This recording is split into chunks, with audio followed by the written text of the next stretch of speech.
So the session last night began in the keep, and the party members gazed into Steve-O's mirror, and the first thing they saw was the chess game being played here between whom they will later learn is Bassam on the left and Sidriel on the right, who are moving chess pieces on a board. And just after the dark hand placed its piece on the board, it reached through the mirror and grabbed the heroes and pulled them inside through the portal. And the first image that they saw when they came through the portal was a part in the clouds that was caused by lightning that came through, resulting in 7 lightning bolts striking the earth at various points in the distance, which caused the tide in the southeast corner to rise at the same moment that they heard a loud boom of thunder. So there was thunder and the tide rising at the same time. Then the party flew overhead over a forest where one griffin was chasing a figure that was wearing black leather armor, and he had an egg about the size of a human's head in his arm as he was running. And as he crossed this fork in the road, the griffin got caught in the bushes that were part of this area of land that was being severed from the earth and rising into the sky. And as the griffin was entangled, X-Force, the fellow here in black, taunted it slightly and said, and I know where your nest is. Thank goodness you have more. And he took the egg away. Then the party members landed here at the docks and asked the person working the shop here in the southeast corner of the docks what's going on, where they are, what they're doing. And the shopkeeper revealed to them that they are on the island of Maroon Skiri in the archipelago of Thundertide.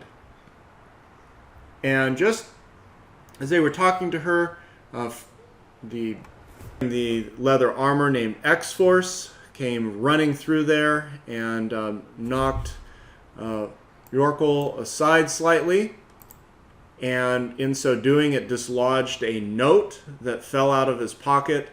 And when the party members read the note, it read that he was to meet them at the Omega Library. That is, the note came specifically from Naquon, the Archmage,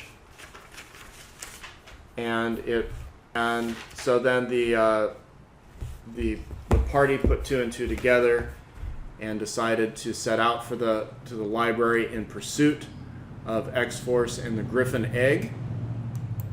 So they gathered some supplies there from the shopkeeper, some grapes specifically, and they made the trek to the Omega Library. It looks like the entrance looks like thus, and they entered in through the serpent's mouth only after X-Force raised his holy symbol, which caused the stone blocking the serpent's mouth to dissolve and fade away. And the party members followed X-Force down into the Omega Library. And when they got there, the first level of the library looked like this. They fought some fire snakes and a salamander, and were very heroic and brave in so doing. They jumped across this little rift right here And when doing so, it caused these stalactites to fall down into the lava, which spawned more and more of these fire snakes. And eventually they were able to use their spells and their abilities to defeat them, and they were able to obtain the trident from the salamander over here, and using their identify and detect magic skills, they were able to note that it is indeed a magical item. It is definitely high quality, it's rare, and they need to bring it back to have it identified.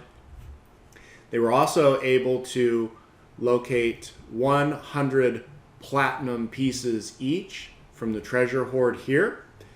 And then after taking a short rest, they went down deeper into the caves looking for X-Force and Naquon.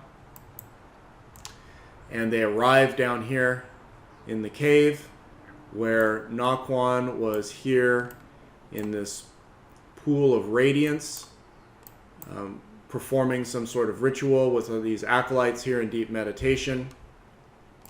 X-Force arrived with he was somewhat over here, I believe. He arrived and he gave the egg to Naquon, who cracked it open and poured it into the pool. And Naquon originally offered X-Force a big chest of gold for the griffin egg, and X-Force exclaimed that no, the deal was for the chain. And so reluctantly, after Naquon told him, well, he could just kill X-Force and take the egg for his own purpose, X-Force replied, well, then who would get you more? Naquon agreed and gave him the chain, which when it was extended was about 6 feet long, at least the height of a regular human. That's the best you could tell when you were giving it a quick once-over glance from the cave where you stood when the exchange was taking place. And then immediately when X-Force attached it to his holy symbol, it compressed down into the size of a neck chain, and he wore that over his neck. And he told Naquon that he didn't want to stick around for what was about to happen at the end of this ceremony. And very importantly, he leaped over this rift here and disappeared into the mist. And so the party then was noticed by Naquon, who engaged with them. They fought him valiantly, and he even summoned a purple worm down from the earth when the party members got too close, and I believe it was right after someone dispelled his magic using the appropriate counterspell, and that infuriated the Archmage. He was not happy about his spell being countered at all, so he summoned a purple worm from the earth that fought them. And then toward the end of the encounter, the monk Avalar appeared through the cave mysteriously, and the purple worm burrowed underneath and was entrapped in a fire ring that Yelna had cast around it, not once but twice.